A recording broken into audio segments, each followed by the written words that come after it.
Oke, perkenalkan, saya Dimarilam Tamara dari Teknik Komputer. Di sini akan menjelaskan jawaban-jawaban untuk TP Jaringan Komputer Modul 7. Nomor 1, apa yang dimaksud dengan redundansi? Jadi redundansi itu adalah adanya jalur atau komponen cadangan dalam jaringan yang dibuat dengan tujuan menghindari kegagalan total. Sini contohnya, misalnya ada komputer dihubungkan dengan switch 1, lalu switch 1 dihubungkan dengan switch 2, lalu switch 2 dihubungkan dengan komputer lagi. Dan di sini akan ada kemungkinan di mana koneksi antara S1 dan S2 ini terputus misalnya. Nah, ini kan berarti komputer 1 dan komputer 2 tidak akan bisa saling berkomunikasi. Maka dari itu harus ada yang namanya redundansi, atau ada switch baru lagi yang merupakan jalur alternatif dari komputer 1 ke komputer 2. Misalnya S1 ke S2 itu putus, maka komputer 1 akan memilih jalur alternatif, yaitu dari S1 ke S3, S3 ke S2, lalu ke komputer 2. Dengan begitu koneksi akan terus berjalan. Selanjutnya ada nomor 2. Apa yang dimaksud dengan spanning tree protocol dan jelaskan jenis-jenis port roles dalam STP. Oke, jadi spanning tree protocol adalah protokol jaringan yang digunakan untuk mencegah terjadinya loop dalam topologi jaringan akibat adanya redundansi. Oke, jadi kita pakai contoh yang tadi. Misalnya komputer 1 ingin mengirim paket ke komputer 2, maka komputer 1 akan mengirim paket ke S1, dan dari S1 akan mengirim paket secara broadcast gini, S1 ke S3, S1 ke S2, lalu dari S3 ke S2, dan dari S2 ke S1 lagi. Nah, dengan begini dari S1 ke S3 lagi, dan akan terus berulang. Ini disebut dengan broadcast storm. Nah, STP ini merupakan protokol yang mencegah terjadinya broadcast storm ini. Jadi koneksinya akan selalu memilih jalur yang tepat tanpa ada loop ke komputer 2. Oke, jadi misalnya di sini S3 merupakan root bridge-nya. Maka misalnya lagi S1 ke S3 itu portnya P13, S3 ke S1 itu port 31, S3 ke S2 P32, S2 ke S3 itu port 23, S1 ke S2 itu port 12, S2 ke S1 itu port 21. Oke, di sini STP akan memilih salah satu di antara tiga ini untuk menjadi root bridge atau switch yang terpilih menjadi rootnya, dengan cara memilih prioritas dengan membandingkan bridge ID dan MAC address-nya. Yang paling kecil maka akan dipilih menjadi yang paling prioritas. Misalnya di sini S3. Oke, jadi selanjutnya port, jenis-jenis portnya. Yang pertama mungkin designated dulu ya. Designated port itu port yang memiliki biaya jalur paling rendah ke root bridge atau domain kolisi yang terhubung dengannya. Atau dengan kata lain di sini port yang keluar dari root bridge. Port yang keluar dari root bridge itu merupakan port yang designated. Jadi di sini DP ada P31, lalu P32. Lalu yang merupakan root bridge adalah P13 dan P23 karena dia yang terhubung ke root bridge-nya.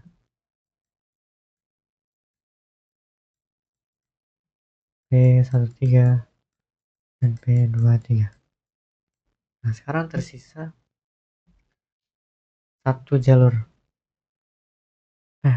Satu jalur ini.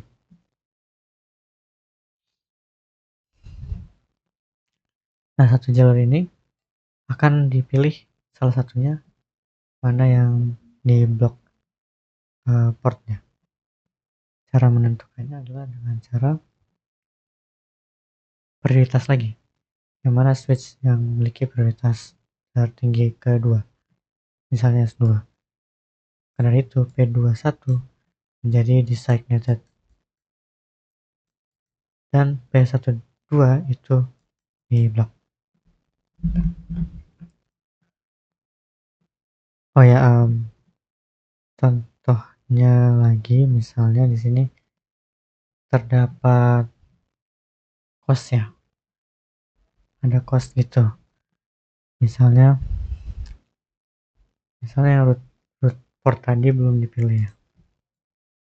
Belum diketahui root portnya yang mana dengan bloknya mana. Karena itu STP akan menghitung cost terkecilnya. Misalnya S1 ke S3 itu 19 costnya, S2 ke S3 itu 19, S1 ke S2 itu 19.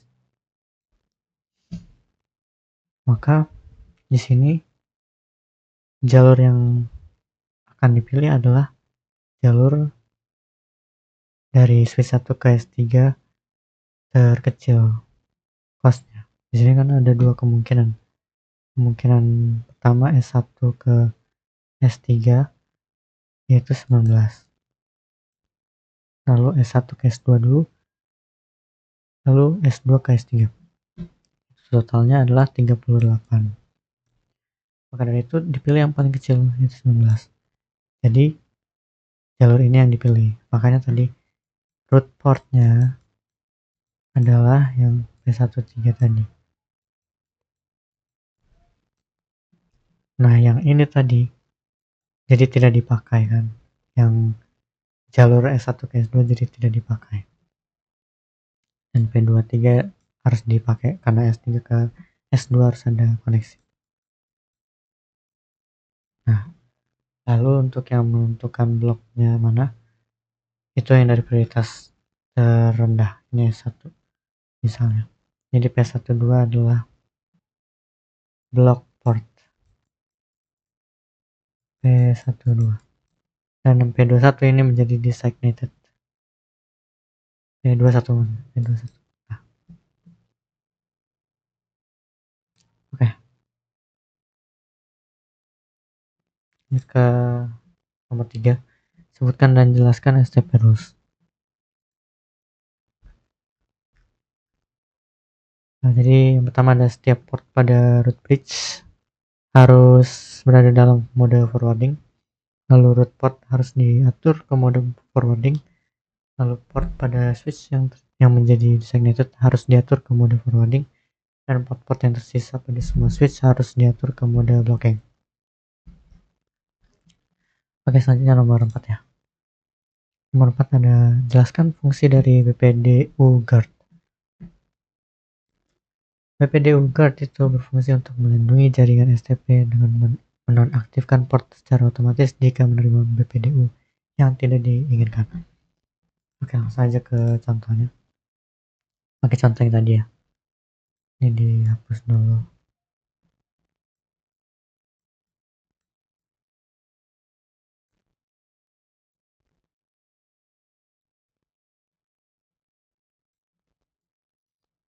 Oke,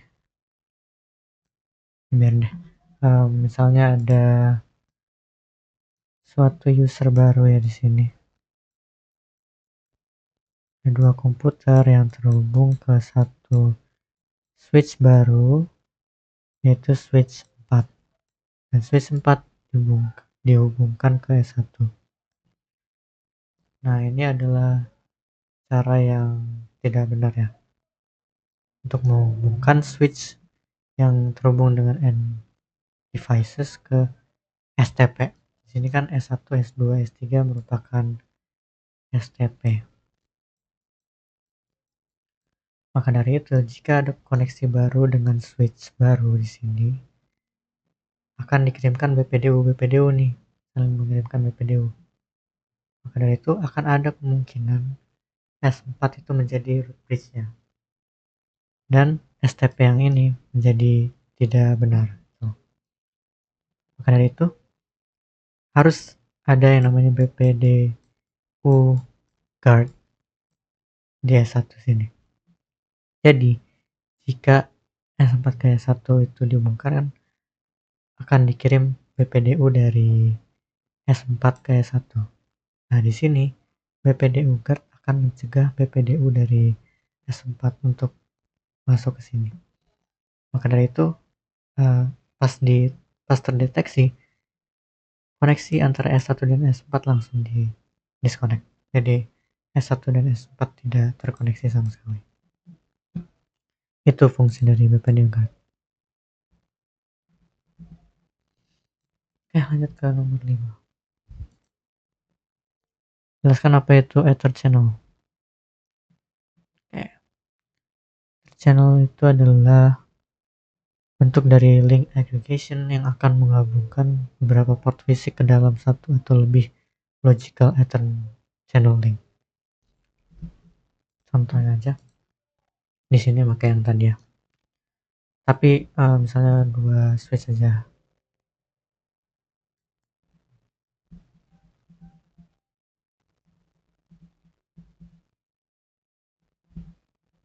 Misalnya kita ingin meningkatkan bandwidth dari S1 ke S2.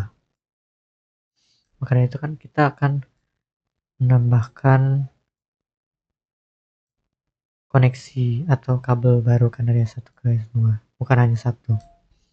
Nah, tapi di sini dengan protokol spanning tree, maka hanya akan dipilih satu jalur saja untuk menghindari yang namanya broadcast storm. Jadi dari S1 ke S2 nya ini doang yang dipilih. Karena bisa aja dari S1 ke S2 bisa ke jalur yang ini ke sini. Nah, jadi dicegah oleh STP. Maka dari itu penambahan kabel-kabel ini akan menjadi sia-sia. Nah, untuk mewujudkan peningkatan bandwidth ini, ada yang namanya Ether channel. Ether channel ini menggrupkan 4 kabel ini dari S1 ke S2 dan menjadikan 4 kabel ini seolah-olah menjadi satu interface gitu. Jadi gambar lainnya itu seperti satu kabel besar gitulah yang mengkoneksikan S1 ke S2.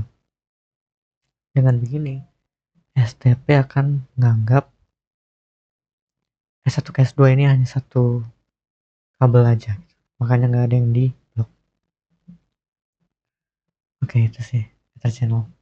Lalu untuk yang skenario tidak disarankan menggunakan dan sebaliknya, kapan Ether channel sangat penting diimplementasikan, itu sini. Ether channel tidak disarankan digunakan pada port yang terhubung ke perangkat akhir seperti PC atau printer. Jadi untuk yang kehubung ke end device itu tidak disarankan. Lalu pokoknya yang paling cocok adalah dari switch ke switch lain. Oke, selanjutnya ada nomor 6, jelaskan apa yang dimaksud dengan PAGP dan LHCP. Sebutkan dan jelaskan mode-mode yang digunakan. Oke.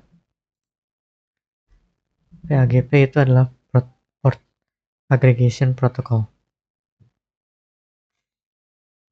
Dan LHCP adalah Link Aggregation Control Protocol. Ini merupakan dua protokol yang digunakan untuk menggabungkan beberapa koneksi fisik menjadi satu koneksi logis, atau maksudnya protokol yang digunakan saat membuat Ether channel. Lalu untuk PAGP itu mode-modenya ada desirable atau port secara aktif mencoba membentuk Ether channel dengan mengirimkan paket PAGP. Lalu ada mode auto, itu port hanya merespons permintaan PAGP dari port lain dan tidak memulai negosiasi sendiri. Lalu ada mode LHCP, itu aktif dan pasif. Aktif itu port secara aktif mengirimkan LHCP DUS untuk memulai negosiasi Ether channel. Dan pasif itu port hanya merespons LHCP DUS yang diterima dan tidak memulai negosiasi sendiri. Oke, nomor 7 di sini tuliskan skenario konfigurasi Ether channel dengan menggunakan link aggregation control protokol dalam situasi di mana terdapat dua switch dengan beberapa jalur terhubung. Oke, jadi misalnya ada switch A dan switch B dihubungkan dengan 4 kabel agar bandwidthnya besar. Nah, 4 kabel fisik ini akan dibuat Ether channelnya menggunakan LHCP. Lalu pada kedua sisi diatur tiap interface fisik ke mode yang sama. Misalnya interface range gigabit Ethernet dan channel group dengan channel group 1 mode aktif.